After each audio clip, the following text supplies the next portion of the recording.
നമസ്കാരം. ചില മനുഷ്യരുണ്ട്, അവരെ മനുഷ്യർ എന്ന് തന്നെ പറയേണ്ടി വരും. ഒരു മനുഷ്യൻ്റെ അടിസ്ഥാനപരമായ സ്നേഹം, കരുണ, അന്യനോടുള്ള കടപ്പാട്, അല്ലെങ്കിൽ അവനോടുള്ള ബഹുമാനം, അവനോടുള്ള വിശ്വാസ്യത, അന്യനോടുള്ള കരുതൽ എന്നിവയൊക്കെയാണ് മനുഷ്യൻ്റെ അടിസ്ഥാന മൂല്യങ്ങളായി നമ്മൾ മനസ്സിലാക്കേണ്ടത്. അങ്ങനെ ഒരാളെക്കുറിച്ചാണ് ഇന്ന് എന്തായാലും സംസാരിക്കേണ്ടിയിരിക്കുന്നു. എ.പി. അബൂബക്കർ മുസ്ലിയാർ. നമുക്കറിയാം, നിമിഷപ്രിയ കഴിഞ്ഞ എത്രയോ വർഷങ്ങളായി യമനിലെ സന എന്ന് പറയുന്ന പ്രദേശത്ത് തടങ്കലിൽ കഴിയുന്ന ഒരു സാധാരണക്കാരിയായി മലയാളി.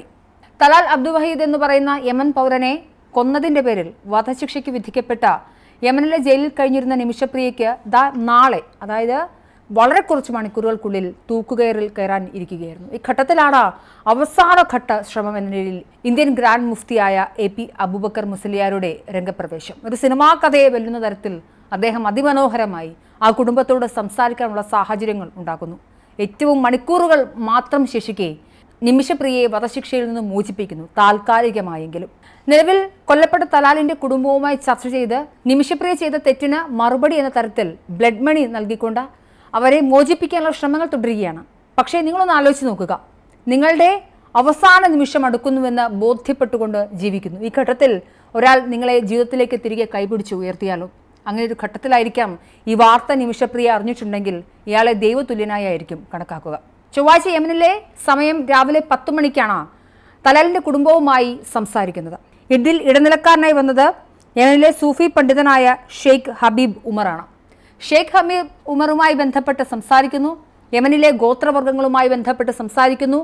ഒരു ചർച്ചയിലേക്ക് ആളുകളെ കൊണ്ടുവരാൻ എ.പി. അബൂബക്കർ മുസ്ലിയാർക്ക് സാധിക്കുന്നു. കാന്തപുരത്തിന്റെ സ്വാധീനം. അദ്ദേഹം പറഞ്ഞൊരു പ്രധാനപ്പെട്ട കാര്യമുണ്ട്. ഇസ്ലാമിക നിയമപ്രകാരം ഒരാൾ തെറ്റ് ചെയ്താൽ ആ തെറ്റിൽ നിന്നും അയാൾക്ക് മോചനം ലഭിക്കേണ്ടതുണ്ട്.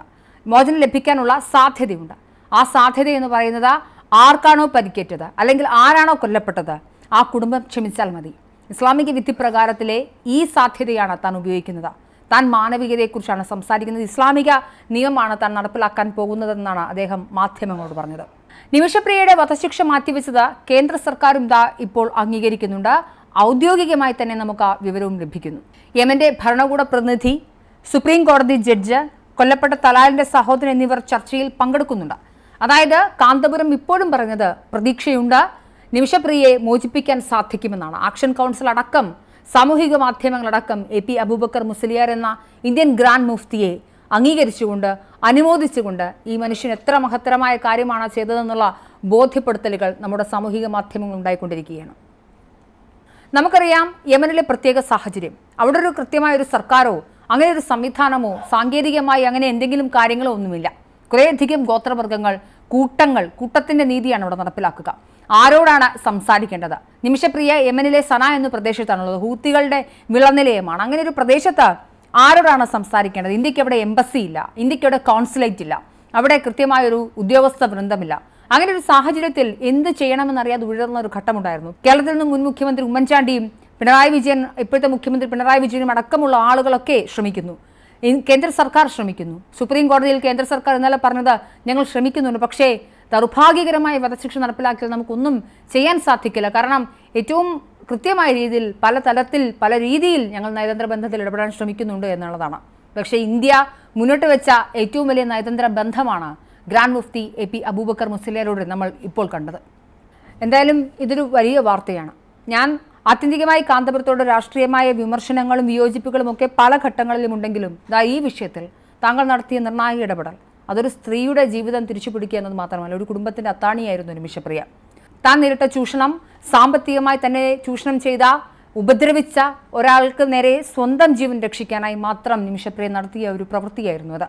ഏതൊരു ഘട്ടത്തിലും നമുക്കതിനെ, ആ കൊലപാതകത്തെ ന്യായീകരിക്കാൻ സാധിക്കില്ല. മറ്റൊരാളെ വേദനിപ്പിക്കുന്നത്, കൊല ചെയ്യുന്നത് തീർച്ചയായും ക്രിമിനൽ രീതി തന്നെയാണ്. അതിനെ എതിർക്കുന്നില്ല. അതിന് തക്കതായ ശിക്ഷ നിമിഷപ്രിയ അനുഭവിച്ചേ മതിയാകൂ. പക്ഷേ അവർ സ്വയരക്ഷയ്ക്കായി ചെയ്തതാണ്, നിവൃത്തികേടുകൊണ്ട് ചെയ്തതാണ്. ആ ഘട്ടത്തിൽ, ആ ഒരു പോയിന്റിൽ മാത്രം മനുഷ്യൻ്റെ മനസ്സിനെ മനസ്സിലാക്കാൻ നമുക്ക് സാധിക്കണം. നിമിഷപ്രിയയെ തീർച്ചയായിട്ടും വിചാരണയ്ക്ക് വിധേയമാക്കണം. അവർക്ക് വേണ്ടുന്ന ശിക്ഷയൊക്കെ കൊടുക്കാം. പക്ഷേ അവരെ ആശ്രയിച്ച് കഴിയുന്ന വലിയൊരു കുടുംബമുണ്ട്. 2017 മുതൽ ആ ജയിലിൽ കിടന്ന് നരകയാതന അനുഭവിക്കുന്ന നിമിഷപ്രിയയ്ക്ക് ജീവിക്കാൻ അവകാശമുണ്ടെങ്കിൽ അതും സാധ്യമാക്കണം. അത് തന്നെയാണല്ലോ അദ്ദേഹവും പറയുന്നത്. എന്നാലും എ.പി. അബൂബക്കർ മുസ്ലിയാർ വീണ്ടും അദ്ദേഹത്തിൻ്റെ ഒരു മാസ്റ്റർ സ്ട്രോക്കിലൂടെ ഇന്ത്യയുടെ നിമിഷപ്രിയയെ തിരിച്ച് നാട്ടിലേക്ക് എത്തിക്കാനുള്ള ശ്രമങ്ങൾ തുടരുകയാണ്. ബ്ലഡ് മണി കൊടുക്കേണ്ടതുണ്ട്. ഇതൊരു താൽക്കാലിക ഇടക്കാല ആശ്വാസമാണെന്നുള്ള തിരിച്ചറിവുകളൊക്കെ നിലനിൽക്കുമ്പോൾ പോലും മനുഷ്യനെ തിരിച്ചറിയുന്നത് എത്ര സന്തോഷമുള്ളൊരു കാര്യമാണ്. എന്തായാലും AP അബൂബക്കർ മുസ്ലിയാർക്ക് എല്ലാവിധ നമസ്കാരവും.